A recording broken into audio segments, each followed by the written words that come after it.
Chronically high insulin is a major risk factor for Alzheimer's, regardless of what genes you have. Okay, so we are here with Amy Berger, the author of the Alzheimer's Antidote. Amy, could you introduce yourself real quick? Sure. My name is Amy Berger. I am a low-carb and keto-friendly nutritionist, and I'm a writer. So I'm the author of the book, The Alzheimer's Antidote, and I blog at tuitnutrition.com. That's TUIT nutrition.com. And I think I'm mostly known as a blogger, but I do see individual clients. I'm a private nutritionist, and so I do consultations. So this is a very thorough book explaining some of the complex mechanisms behind the development of Alzheimer's, and it's very interesting. But what was the impetus, or what was the motivation to begin writing this? Right. Well, so some of your viewers might know the book Good Calories, Bad Calories by Gary Taubes. It's a fabulous book. It's the first place that I ever heard about a possible connection between glucose, insulin, and Alzheimer's disease. And at the time I read the book, I wasn't really that fascinated by it. I found it interesting, but I have no family history of Alzheimer's. So I just tucked it away in the back of my mind like, oh, that's interesting. Maybe someday I'll look into that more. And it was 4 years later, I went to graduate school for nutrition, and I had to pick a thesis topic. And I said, what is something I could learn about that hasn't already been written about a million times, and is something that I would actually learn about, and something that I would want to learn about. So I said, I'm going to go back to that Alzheimer's thing and see if there's even enough in the medical literature that I could do a thesis. So my thesis wasn't an original experiment. It was like a research review. So just even in my preliminary search of like PubMed and the medical, literature and journals, like, I don't even know if anyone has researched this enough that I could write a paper about it. Well, when I just even started looking, I was overwhelmed with papers on this topic. It's actually everywhere. It's all over the scientific literature that they call Alzheimer's disease type 3 diabetes or diabetes of the brain. And so the book came out of my thesis. That was my graduate thesis, was on this topic and using a ketogenic diet as a nutritional therapy for Alzheimer's. And when I graduated, I couldn't imagine keeping this to myself. I thought, I have to share this with people. I really sincerely believe that this is life-saving information. So it's either going to sit on my laptop and no one's ever going to know about it, or I can find a way to get it into the world. So the book is much expanded. My thesis was a 30-page paper. This is a much more expanded, much more detailed version, but that's where this came from. Let's start what the common conception of Alzheimer's is. I think usually it's just thought of, it's in your genetics. You might get it, you might not, and if you get it, that's unfortunate. What was your before you started your research? What did you think Alzheimer's was? I honestly didn't know a whole lot about it at all. I don't have a family history of it. I mean, as far as I knew, it was that disease where you just lose your memory. And I didn't even really know a whole lot beyond you just lose your memory. I mean, it's so much more than that. So many other cognitive things happen. Your whole personality changes, your behavior changes. So there's a lot more, but all I knew was that it was like memory loss, and it happens to old people, and it's definitely, both of those are incorrect. But that's all I knew. So in your book, you describe Alzheimer's disease. You say, at its heart, Alzheimer's disease is a fuel shortage in the brain. What does that mean? So, I would say Alzheimer's is a fuel shortage or an energy crisis in the brain. And where that comes from is that the major problem in the brain of somebody with Alzheimer's is that neurons in affected parts of the brain lose the energy to effectively metabolize glucose. So they're basically starving. They're starving for energy. They're withering. They're shrinking. You can see the volume of the brain shrinking on an MRI. You can see that it's smaller. And all that comes because the brain is starved for fuel. And the brain is what we call an energy-intensive organ. It's it only accounts for about 2% of an adult's body weight, but it uses between 20 and 25% of all the glucose and oxygen. So the brain, you cannot have an interrupted fuel supply to the brain, or you're going to be in major trouble. Okay. And I remember yesterday you said that that it can be up to 45% less utilization of glucose, which is pretty significant if you're requiring 25% of the body's needs. So how does that develop? Like, how does someone arrive at that situation? That's a really good question, and we honestly don't know. I mean, what is actually the primary or fundamental cause of this? We don't know. We do know that that's what the problem is. It's a reduced usage of glucose in the brain. We don't know why. So how someone arrives at that, it certainly happens over time. You know, I mentioned in my talk that nobody wakes up all of a sudden with severe Alzheimer's. This starts in a very mild form. They call it mild cognitive impairment, and it worsens and worsens over time until you have full-blown Alzheimer's. So it really starts out mildly to the point where somebody just maybe every now and then you forget a word, you forget somebody's name. You know, people that do a lot of math in their profession, like accountants and CPAs, find that they have trouble calculating things in their head as quickly as normal. So it's like little things, but it gets worse and worse over time until in the end stages, you can't even, you know, you might forget your spouse's name. You don't even recognize your children, and you can't care for you. You have to have other people bathe you and feed you. I mean, it's you regress to like an infant-like state. It's very devastating, and not just to the person that's affected. The whole family is affected. It's not just one person that has to live with this disease. It's the whole family, really. I think some people who might be a little bit more into this topic, they might have heard of amyloid plaque, and they might be saying, oh, maybe it's the amyloid plaque that is like choking the neurons, and so they can't get the glucose. Is that accurate, or is it not? And could you comment on that? It is accurate, but the implications are not what we're normally told about this amyloid stuff. So I don't know how much time we have to get into detail, but amyloid or beta amyloid is this protein that the neurons secrete, that even healthy people's brains secrete this. It's not specific to Alzheimer's. The problem in Alzheimer's is that these proteins are not cleared away properly, so that when they're secreted, they just build up and form these infamous plaques. And these amyloid plaques do get in the way. If you look at the way neurons communicate with each other, these synapses, these amyloid plaques build up outside the cell, and they do block neuronal communication. That's true. But the amyloid proteins are being secreted for a reason. You know, the body doesn't just do stuff for no reason. Like, let's just secrete these proteins to cause Alzheimer's. That sounds like a good idea. No, I mean, these proteins, there's more and more. So a lot of people think that these proteins cause Alzheimer's for several reasons, the blockage of synapses included. But there's more and more research, and there's a whole other school of thought that is showing more and more that these amyloid proteins are actually protective. They're a defense mechanism. They're being secreted as a reparative, restorative type of thing. But the problem is still that they are building up. And so the question is, why are they building up? I don't know if I should go down that road just yet, but you know, they're building up. Well, I'll just leave it at the fact that they're not being cleared away properly. And that's the issue with Alzheimer's. Not that these proteins exist, but that they're not being cleared away so that they're left to build up and latch onto each other and form these plaques.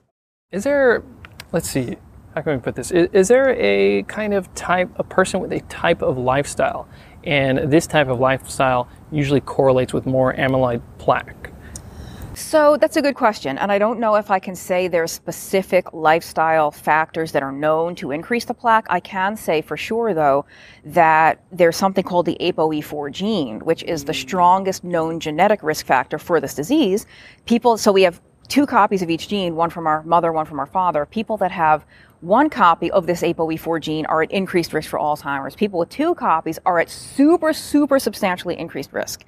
And the people with E4 tend to have the most amyloid buildup in their brains. Wow. Yeah. Okay, so the people with the highest risk, about how much higher is it?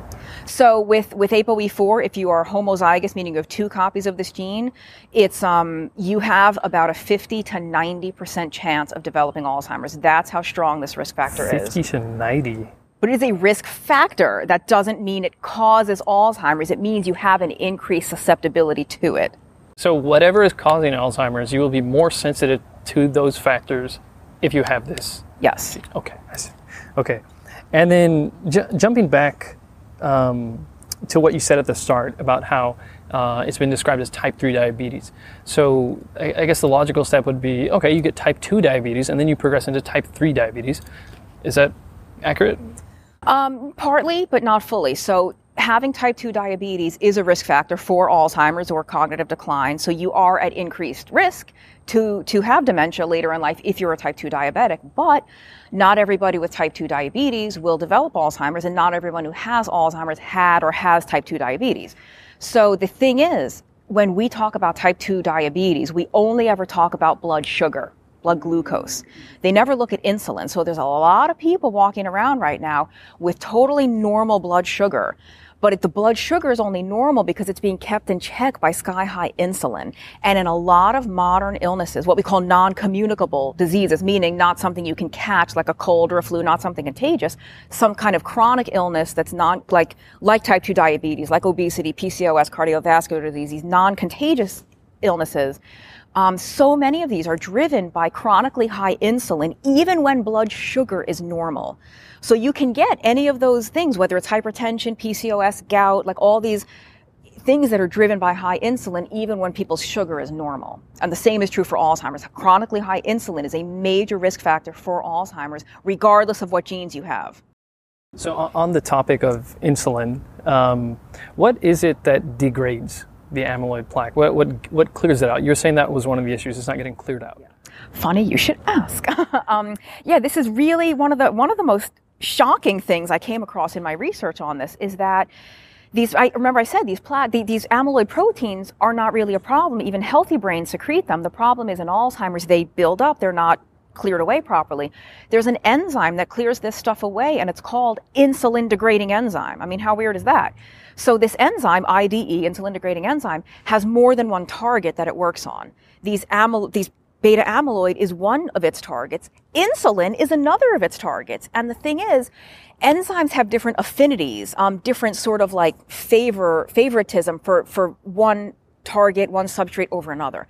And the favorite of this enzyme is insulin. The affinity of this enzyme for insulin is so high that as long as there's a lot of insulin swimming around the bloodstream, this enzyme is so busy going after all the insulin that it's going to ignore and neglect all of its other targets, including this beta amyloid. And they know in people that have hyperinsulinemia, who have chronically high insulin levels, they have more beta amyloid buildup. Wow. Yeah. I remember I was watching one of your talks online when I first heard that. And I was just like, that is incredible. I have to interview this person. It's stunning. I mean, it still kind of blows my mind. And I've been rereading about this for like 5 years. It still blows my mind.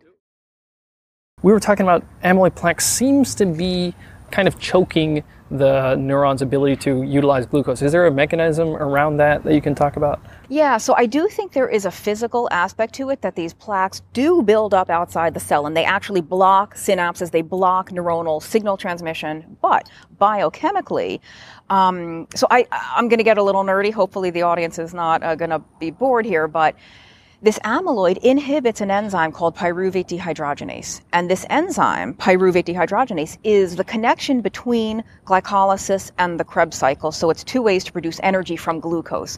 We convert glucose to pyruvate through the process of glycolysis, and then we convert pyruvate to acetyl-CoA, which then gets burned, gets oxidized for energy, to produce energy through the Krebs cycle. And Pyruvate Dehydrogenase is the connection between those two. And beta amyloid puts the brakes on this enzyme. So again, okay, wow, this is a slam dunk against amyloid. This is, if Alzheimer's is a glucose metabolism problem in the brain, and amyloid is inhibiting the metabolism of glucose, then that looks like a clear-cut problem there, except that in a lot of Alzheimer's patients, they don't even have a lot of buildup of amyloid. You can have, so it's just like the E4, the Apoe4 gene. You can have the E4 genes and not develop Alzheimer's, and clearly millions of people that have Alzheimer's don't have the E4 gene. It's the same deal with this amyloid. You can have Alzheimer's disease without a lot of plaque buildup in the brain, and you can have a lot of plaque buildup in the brain and not have Alzheimer's. So we can't pin everything on this amyloid if not everyone who has Alzheimer's even has a lot of this plaque. So in inhibiting, I think I mentioned before, there's a new school of thought that thinks that these amyloid proteins are protective. And we also see a lot of amyloid secreted in traumatic brain injury and CTE. It's chronic traumatic encephalopathy, or is it chronic, like head injury, concussion? Yeah. Did I say concussion? Yeah, but chronic, low-level head injury, brain injury. And we see it there for the same reason, because it's protective. It's trying to help the neurons. It's trying to regenerate, renew things.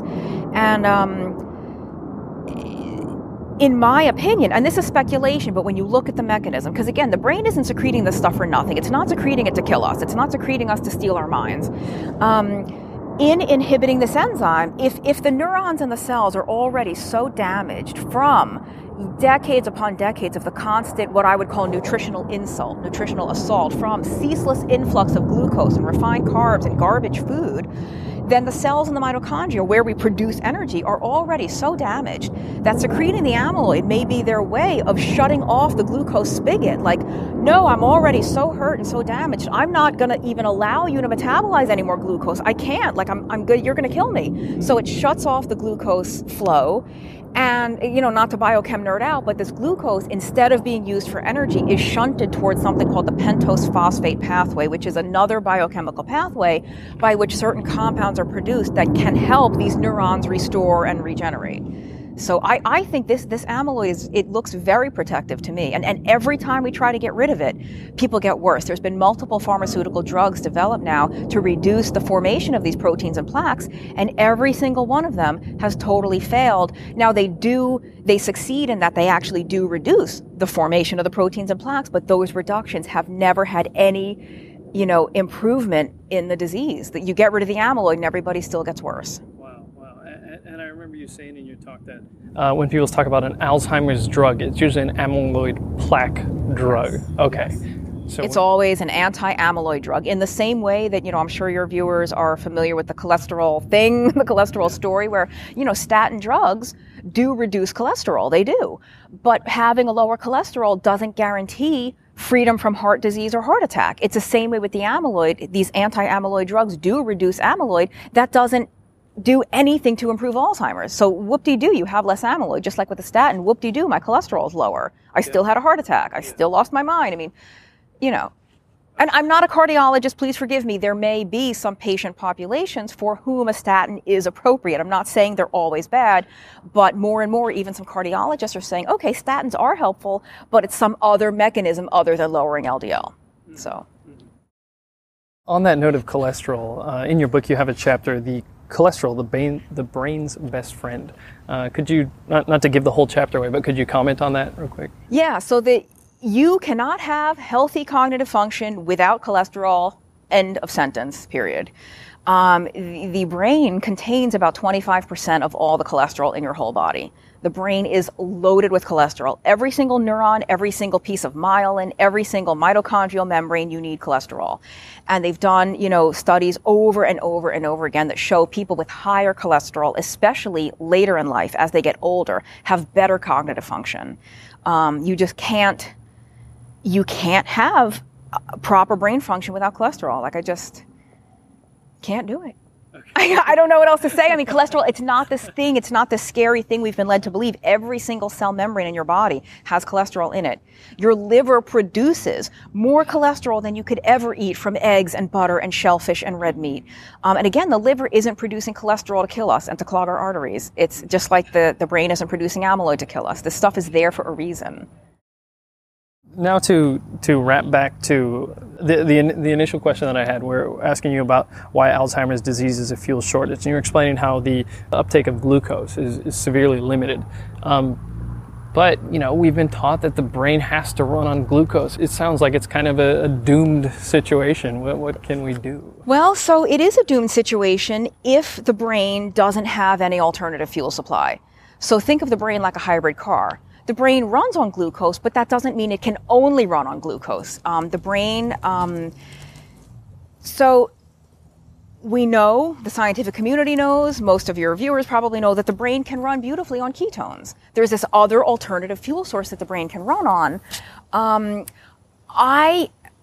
I have never heard, nor have I seen, that ketones can replace fuel 100% for the brain. I've seen up to 60%, depending on how high the ketone level is, depending on the individual's metabolic state. When you're in a very deep state of ketosis with very high ketones, not ketoacidosis high, but normal, physiologically nutritional ketosis high, that ketones can substitute for up to 60% of the brain's energy. Maybe 80% if I might be recalling from a study.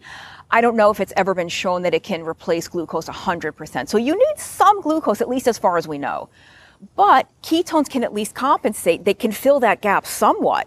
Maybe even if you can't fill it all the way, you can feed and nourish these otherwise starving cells. And even if there's still a little gap, how much more cognitive improvement would somebody have from having like little to no fuel to at least some, and that's one of the most promising, encouraging things in the Alzheimer's research, in my opinion, is that even though these neurons are not metabolizing glucose properly, they can still take up and metabolize ketones. And they've shown this in human beings, not just in mice and rats and petri dishes, but in living humans with Alzheimer's disease, that when you get their ketones elevated, they do have improved cognition. That sounds very promising, and because you were saying the glucose uptake could be impeded by as much as 45%, yet ketones can supply as much as 60% of the fuel. There you go. And they did a rat study. This, I don't think they've shown this in humans yet, but in rats, they've shown, or a rat model of Alzheimer's, they've shown that when you elevate the ketones, I think sometimes these studies are done with exogenous ketones, sometimes it's with the diet. I don't remember which one this was. I think it was the diet, but I could be wrong. But it was a rat model, not humans. But they had elevated ketones, and not only was ketone metabolism in the brain like upregulated, they also had improved glucose metabolism in the brain. And so I don't know if that happens in humans, but it's almost like a double win. It's like a win-win situation if you can fix both of those. Yeah. Interesting. And I think now that we brought up the ketogenic diet, people not too familiar with it, with that, or low carb, they're thinking, okay, now I got to buy MCT oil and I got to, buy new keto bars and make fat bombs and stuff. Does it have to be that complicated? No, it doesn't, but it depends on the goal. The type of ketogenic diet that you need depends on what you're trying to accomplish. Somebody with Alzheimer's has a different goal than a 22-year-old guy who's ripped and is doing CrossFit, or, than someone who's 40 and just wants to protect their long-term health. Like, very different goals, very different metabolic situations. Most people who are using low carb or keto to, improve their blood sugar, improve insulin sensitivity, have better energy, clear their skin, get rid of their acid reflux, you don't need any of that fancy stuff. All you really need to do is keep your total carbohydrate intake low enough to transition your body from running on carbs and glucose over to running on fat. And so what makes that metabolic switch happen is the absence of carbs, not loading up on MCT oil, loading up on coconut oil, loading up on fat. You can do that if you want, but don't blame me when you don't lose weight. Or, in the case of Alzheimer's, though, I want to be specific. In the case of Alzheimer's, if you have somebody who's very elderly or is very severely impaired, you're not going to be able to get that person to do a ketogenic diet. I mean, we have to be real. Being a caregiver in this situation is really difficult by itself, let alone trying to force your loved one to do things they don't want to do, follow this diet they don't want to do. In those cases, if somebody is unable or unwilling to do a ketogenic diet, in the specific case of Alzheimer's, where the main goal is to feed these starving brain cells, then get the ketone levels up any way you can. So I would encourage the use of exogenous ketones or MCT oil or coconut oil.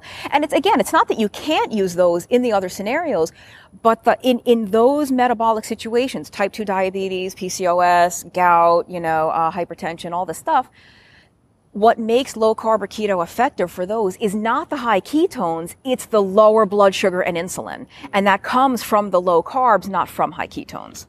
So it's just a little different application of this diet depending on what you're trying to do. Okay, great. I think that's a really good note to end on, I guess. This is what you're talking about in chapter 10, right, in part 2 of your book. It says carbohydrates starchy, not non-starchy, and not as complex as you think. Yeah, I mean, because not everybody needs to be on a ketogenic diet. I would classify myself as low carb. I bounce in and out of ketosis pretty regularly just because I don't eat a lot of carbs, but every now and then I'm going to have something starchier or something sweeter. But I don't have a medical necessity to be in ketosis all the time. But I don't eat pasta, like I'm never going to have pancakes and syrup for breakfast again. Maybe once. No, but you know what I mean? I don't deliberately aim to be in ketosis. Not everybody needs to. There's plenty of people even doing a paleo diet that are doing great. They're lean, they're healthy, they're active, they have energy.